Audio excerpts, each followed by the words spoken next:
السلام علیکم۔ Urdu knowledge factory کے تمام ساتھیوں کو خوش آمدید کہتے ہیں۔ دوستو، اگر آپ ہمارے چینل پر نئے ہیں تو چینل کو سبسکرائب کریں اور ساتھ بیل کی آئیکن کو بھی دبائیں تاکہ آنے والی نئی ویڈیوز کی نوٹیفیکیشن آپ تک پہنچتی رہے۔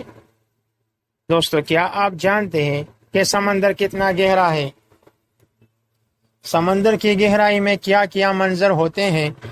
سمندر کی اتنی گہرائی میں کون کون سے مخلوقات ہوتے ہیں؟ اور انسان بغیر آلات کے سمندر کے کتنے گہرائی تک جا سکتا ہے؟ اور سمندر میں سورج کی روشنی کہاں تک پہنچ سکتی ہے؟ 1912 میں ڈوبنے والے ٹائٹینک جہاز کا ملبہ سمندر کی کتنی گہرائی میں موجود ہے؟ اگر آپ اس سب کے بارے میں جاننا چاہتے ہیں اور سمندر کی گہرائی کو مکمل تفصیل کے ساتھ جاننا چاہتے ہیں تو ویڈیو کو پورا لازمی دیکھ لیجیے گا تاکہ ہم آپ کو سمندر کی گہرائیوں میں لے جائیں گے۔ سمندر ہماری دنیا پر ایک پراسرار ترین دنیا ہے اور ابھی تک سمندر کا 5% حصہ دریافت ہو چکا ہے۔ باقی 95% حصہ کسی نے ابھی تک نہیں دیکھا۔ آئیے اب سمندر کی 500 فٹ کی گہرائی میں چلتے ہیں۔ یہ سمندر کا وہ حصہ ہے جہاں بلو ویل کا راج ہے۔ اب یہاں سے 35 فٹ نیچے چلتے ہیں، یعنی سمندر کے 535 فٹ کی گہرائی میں یہاں صرف پینگوئن چل سکتے ہیں اور وہاں تیر سکتے ہیں۔ یہاں پانی کا بہاؤ اور پریشر اتنا زیادہ ہے جیسا کہ 5 روپے کے سکے پر ایک قطبی ریچھ کڑا ہو۔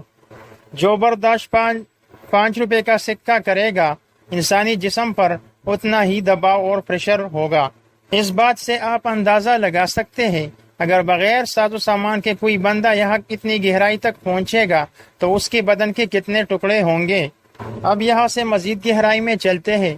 سمندر کی 1 کلومیٹر نیچے گہرائی میں یہاں اندھیرا ہی اندھیرا ہوتا ہے اور یہاں سورج کی روشنی بھی نہیں پہنچتی۔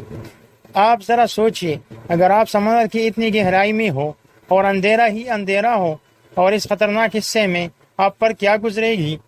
1000 میٹر یعنی 1 کلومیٹر کی اس گہرائی میں پانی کا دباؤ اتنا زیادہ ہوتا ہے گویا کہ انسان سیارہ زہرا پر کڑا ہو، یعنی فوری موت۔ اگر اتنی گہرائی میں پانی کا دباؤ کسی کو ہلاک نہ بھی کرے تو اس گہرائی میں خطرناک سمندری مخلوق سپیڈ پائی جاتی ہے، اور اتنی گہرائی میں آپ اس خطرناک مخلوق سے بچ نہیں سکتے۔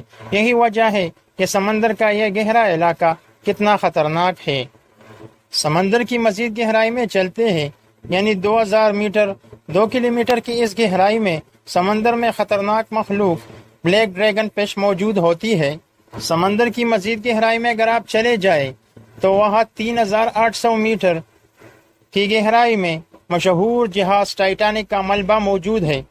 یہ جہاز 14 اپریل 1912 کی رات 11:12 پر ایک آئس برگ سے ٹکرایا تھا اور ڈوب گیا تھا۔ معزز سامعین، اگر آپ سمندر کے 4000 میٹر گہرائی میں چلے جائیں تو یہ سمندر کا 4 کلومیٹر گہرائی بنتا ہے، اور یہ سمندر کا آدھا گہرائی بھی نہیں ہے۔ اس سے آپ مزید نیچے جا سکتے ہیں، اور یہ سمندر کا خطرناک علاقہ ہے، اور یہاں مختلف قسم کی مچھلیاں اور خطرناک قسم کی مخلوق پائی جاتی ہے۔ اگر ماؤنٹ ایوریسٹ پہاڑ کو سمندر کے اندر ڈالا جائے تو پھر بھی پتہ نہیں چلے گا کہ پہاڑ کہاں گیا، اور سمندر کی گہرائی کا پتہ نہیں چل سکے گا۔ آئیے اب سمندر کی گہرائی میں مزید چلتے ہیں، یعنی 6000 میٹر 6 کلومیٹر کی اس گہرائی میں پانی کا دباؤ اتنا زیادہ ہوتا ہے کہ ایک شخص پر 50 7x7 طیارے رکھ دیے جائیں۔ روئے زمین پر سمندر میں سب سے گہرا مقام بحر الکاہل میں واقع ہے، جس کی گہرائی 10,994 میٹر ہے۔ یعنی اس کا مطلب یہ ہوا، اگر آپ نے سمندر کے سب سے گہرے مقام میں جانا ہو تو اس کے لیے آپ کو 11 کلومیٹر کا فاصلہ طے کرنا پڑے گا۔ یعنی خوفناک مخلوقات سے بھرا ہوا یہ سمندر 11 کلومیٹر گہرا ہے۔ ماہرین کے مطابق انہوں نے صرف سمندر کے 5% حصے کو ابھی تک ڈسکور کیا ہے، اور باقی 95% حصے پر ابھی کام باقی ہے۔ معزز سامعین، ویڈیو کیسی لگی آپ کو؟ اگر ویڈیو اچھی لگی تو ویڈیو کو لائک، کمنٹ اور شیئر ضرور کیجیے گا۔ ملتے ہیں اگلی ویڈیو میں۔ اللہ حافظ۔